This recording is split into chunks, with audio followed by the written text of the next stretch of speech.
देहरादून से आई बड़ी खबर के साथ शुरुआत करते हैं, जहां सुखबीर सिंह संधू को लेकर उत्तराखंड के नए मुख्य सचिव की रिक्वेस्ट की गई है, दरखास्त की गई है। कौन है सुखबीर सिंह संधू? आपको बताएं, 1988 बैच के आईएएस अफसर हैं, फिलहाल एनएचएआई के चेयरमैन हैं। उत्तराखंड सरकार ने वापस बुलाने के लिए एक चिट्ठी लिखी है। मुख्य सचिव कार्मिक राधा रतूड़ी ने कैबिनेट सचिव भारत सरकार को ये चिट्ठी लिखी है। खत में लिखा है कि सिंधु की राज्य में जरूरत है, इसीलिए इन्हें कैडर में भेजने का कष्ट करें। और यहां अगर सूत्रों की आप मानते हैं तो उच्च स्तर पर यह फैसला लिया गया है। तो कितने बड़े स्तर पर यह फैसला लिया गया, इसकी गहराई को समझने के लिए कोशिश करेंगे। हमारे साथ ब्यूरो चीफ अजित राठी जी मौजूद हैं। अजित जी, बताइए कि इस फैसले के पीछे बहुत सोची समझी, बहुत सारी कहते हैं माइंड बॉगलिंग एक्टिविटीज हुई होंगी, तब जाके ये खत लिखा गया है। जी बिल्कुल स्नेहलता, देखिए आपने अपनी बड़ी सही बात कही है। सुखबीर सिंह संधू जो हैं इस समय एनएचएआई के चेयरमैन हैं, और ये माना जाता है भारत में कि एनएचएआई के चेयरमैन की किसी भी आईएएस के लिए फील्ड की सबसे बड़ी पोस्टिंग इसको माना जाता है। तो ये मतलब जो फील्ड की पोस्टिंग है सबसे महत्वपूर्ण भारत में मानी जाती है। इतने महत्वपूर्ण पद पर वो हैं इस समय, और 1988 बैच के उत्तराखंड कैडर के अफसर हैं और पंजाब के रहने वाले हैं। पंजाब में भी इंटर स्टेट डेपुटेशन पर वो रह चुके हैं। प्रकाश सिंह बादल के सचिव मुख्यमंत्री वो रहे हैं, सेक्रेटरी टू सीएम 3 साल उन्होंने पंजाब को भी रन किया है। उसके बाद यहाँ खंडूड़ी के प्रमुख सचिव मुख्यमंत्री रहे हैं। फिर हरीश रावत, विजय बहुगुणा, तीनों मुख्यमंत्रियों के साथ बतौर प्रमुख सचिव उन्होंने यहाँ पर काम किया है। और पीडब्ल्यूडी, पर्यटन, आबकारी, फॉरेस्ट और तमाम जो बड़े महकमे हैं उनके वो प्रमुख सचिव रहे हैं। और उसके बाद फिर वो यहाँ से करीब 7 साल पहले एचआरडी मिनिस्ट्री में संयुक्त सचिव के पद पर चले गए थे स्मृति ईरानी के साथ जी। उसके बाद फिर वो वहीं पर रहे और वहीं पर अपर सचिव हो गए। उसके बाद प्रधानमंत्री ने उनका चयन एनएचएआई के चेयरमैन के पद पर किया करीब 1.5 साल पहले। और संधू को यहाँ पर काफ़ी कड़क मिजाज अफसरों में गिना जाता है और साफ सुथरी छवि है, अच्छी डिलीवरी है।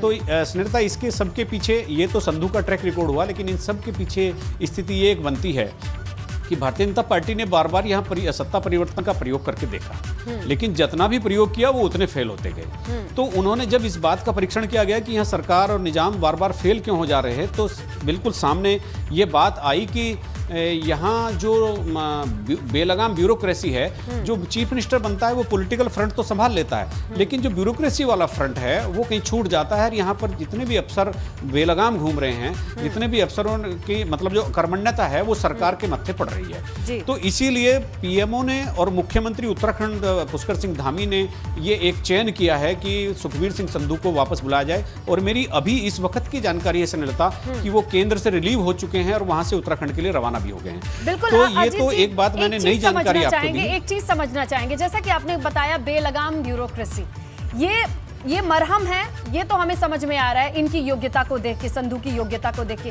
लेकिन जो मर्ज है उत्तराखंड की, क्या ये नेताओं की दिक्कत है कि उनसे ब्यूरोक्रेसी और उनका सामंजस्य ठीक नहीं है, या फिर ये देखा जा रहा है इससे जनता का काम बाधित हो रहा है? ज्यादा बड़ी परेशानी में कौन है, नेता या फिर उत्तराखंड की जनता?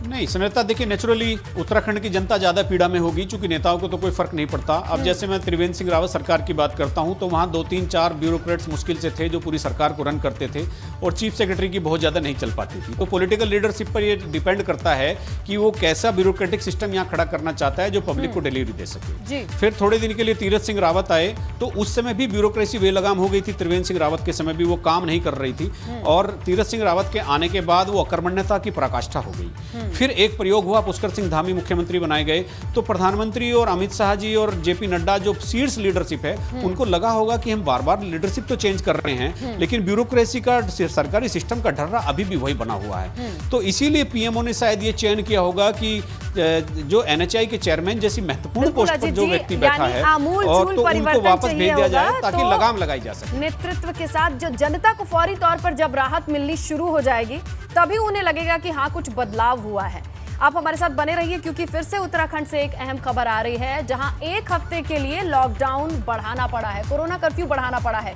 13 जुलाई तक उत्तराखंड में कोरोना कर्फ्यू रहेगा, लेकिन इस बार कुछ और रियायतें होंगी जो सरकार की तरफ से दी जाएंगी। 50% उपस्थिति के साथ, यानी कैपेसिटी के साथ शॉपिंग मॉल खोले जाएंगे। चलिए अब समझने की कोशिश करते हैं क्या खुलेगा क्या नहीं खुलेगा, किस तरीके की जानकारी आ पा रही है। ब्यूरो चीफ अजीत राठी हमारे साथ जुड़े हुए हैं। अजीत जी बताइए कि क्या किस तरीके की राहत मिलेगी और ये कोरोना कर्फ्यू में क्या क्या बंदिशें रहेंगी। देखिए स्नेहलता, ये कोविड कर्फ्यू वाकई बढ़ गया है। इसका दायरा एक सप्ताह और बढ़ा दिया गया है। चूंकि कल ही मुख्यमंत्री ने ओथ ली है तो कल ही ये फैसला होना था, लेकिन आज सुबह ये फैसला हो गया चूंकि आज तक इसकी मियाद थी।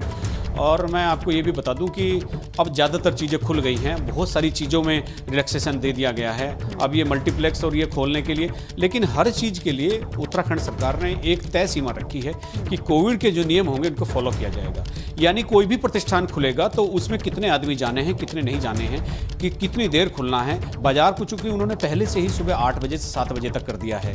अब पहले 2 दिन का वीकेंड होता था, अब 1 दिन का वीकेंड केवल संडे का कर दिया है। लेकिन मैं कल हमने जैसे देखा कि संडे में भी काफ़ी बाजार खुल रहा है, तो यहाँ स्थितियाँ नॉर्मल हो गई। तो उत्तराखंड सरकार एक सप्ताह कोविड कर्फ्यू बढ़ाने का निर्णय उन्होंने इसलिए भी लिया होगा चूंकि कोरोना काल में उत्तराखंड की जो दुर्गति हुई है वो किसी से छुपी नहीं है। तो इसीलिए जो दूध का जला होता है वो छाछ भी फूंक मारकर पीता है। तो इसीलिए कोविड कर्फ्यू एक सप्ताह के लिए और बढ़ा दिया गया, एहतियात के तौर पर बढ़ा गया। बाकी सारे वाणिज्यिक प्रतिष्ठान लगभग खोल दिए गए हैं, लेकिन सब जगह कोविड के जो नियम है वो फॉलो होंगे। जी बिल्कुल, prevention is better than cure, तो एहतियात लेना ही बेहतर है।